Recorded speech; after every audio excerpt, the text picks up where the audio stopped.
মোৰ চৰকাৰী স্কুল এখনত শিক্ষক আছিল। স্কুলখন এখন গাঁৱত আছিল। স্কুলৰ পৰা সৰু বাট এটা পথাৰৰ মাজেৰে মোৰ ঘৰলৈ গৈছিল। আগতে বিয়লি ৩ বজাত বিদ্যালয় বন্ধ হয়। সাধাৰণতে চৰকাৰী বিদ্যালয়ত পঢ়া ল'ৰা-ছোৱালীৰ পিতৃ-মাতৃয়ে নিজৰ সন্তানৰ বিশেষ যত্ন লোৱা হয়।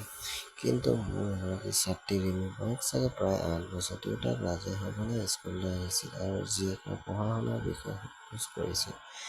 আগতে তেওঁক লগ পোৱাৰ পিছত তেওঁ এজন দায়িত্বশীল পিতৃ হোৱাৰ অনুভৱ হৈছে। প্ৰতিদিনে ছুটীৰ সময়ত ছোৱালীজনীক স্কুলৰ পৰা নিবলৈ আহিছিল আৰু মোৰ লগত ঘৰলৈ গৈছিল। ইফালে মোৰ লগত জীয়েক কথা পাতিছিল আৰু কেতিয়াবা মোৰ সৌন্দৰ্যৰ প্ৰশংসা কৰিছিল। তেওঁ মোক প্ৰশংসা কৰিলে মই ভাল পাইছিলোঁ আৰু মই লাহে লাহে হাঁহিছিলোঁ, যিটো তেওঁ হয়তো বহুবাৰ অনুভৱ কৰিছিল। ৰাজ পেছাত এগৰাকী খেতিয়ক আৰু ওখ টান, বৰ ক'লা ৰঙৰ আৰু মজবুত শৰীৰ আছিল।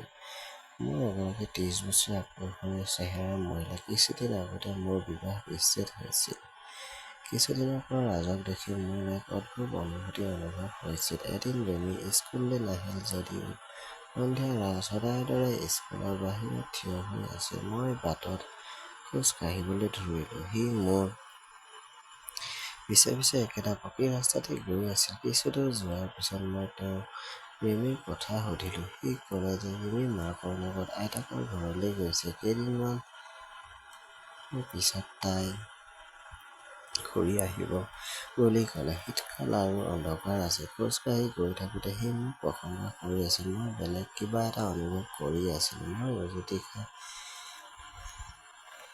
মোৰ হাতৰ পৰা ফাইল এটা মাটিত পৰি গ'ল। মই উঠাবলৈ ধৰিলোঁ আৰু দেখিলোঁ ৰাজ মোৰ ফালে চাই আছে। মই সুধিলোঁ, কি চাই আছ? ৰাজে ক'লে, তুমি বৰ ধুনীয়া আৰু মই তোমাক ভাল পাবলৈ আৰম্ভ কৰিছোঁ। মই একো কোৱা নকৰাৰ আগতে তেওঁ মোক কোলাত লৈ গ'ল।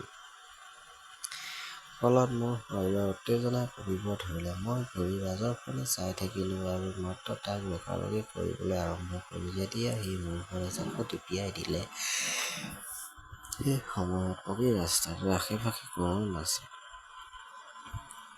আন্ধাৰ হোৱাৰ বাবে পথাৰত ওখ কুঁহিয়াৰৰ খেতি আছিল। পৰিস্থিতিৰ সুযোগ লৈ ৰাজে মোক কোলাত লৈ গ'ল। মই খৰতৰকৈ আহি তাৰ শক্তিৰ পৰা নিজকে মুক্ত কৰিবলৈ চেষ্টা কৰি আছিলোঁ। মোৰ আৰু অধিক চেষ্টা অসাৰ হৈ পৰিল। তেওঁ মোক তুলি লৈ পথাৰৰ মাজলৈ লৈ গ'ল। তাত ওচৰত ক'তো মানুহ নাছিল আৰু মই বুজিলোঁ যে মোৰ এই কাৰ্য আজি যিকোনো মূল্যৰ বিনিময়ত লোৱা হ'ব। এতিয়ালৈকে আমাৰ পথাৰৰ মাজৰ ফালেও ৰাজে মোক মাটিত পেলাই দিলে। মোৰ বুদ্ধি অহাৰ আগতে সি মোৰ লগত খেল খেলিবলৈ ধৰিলে। মোৰ বিষ হৈছিল। মই এই কথা ভাবি তেওঁক সমৰ্থন কৰা নাছিলোঁ যে যদিও কোনোবাই এই বিষয়ে গম পায় তেন্তে মোৰ সন্মান নষ্ট হৈ যাব আৰু যিয়ে নহওক মই তাত অকলে থাকিলোঁ। গতিকে মোৰ বাবে সাৱধান হোৱাটো অতি প্ৰয়োজনীয় আছিল। কিন্তু মই সকলো লাজ এৰি ৰাজক সমৰ্থন কৰিবলৈ ধৰিলোঁ।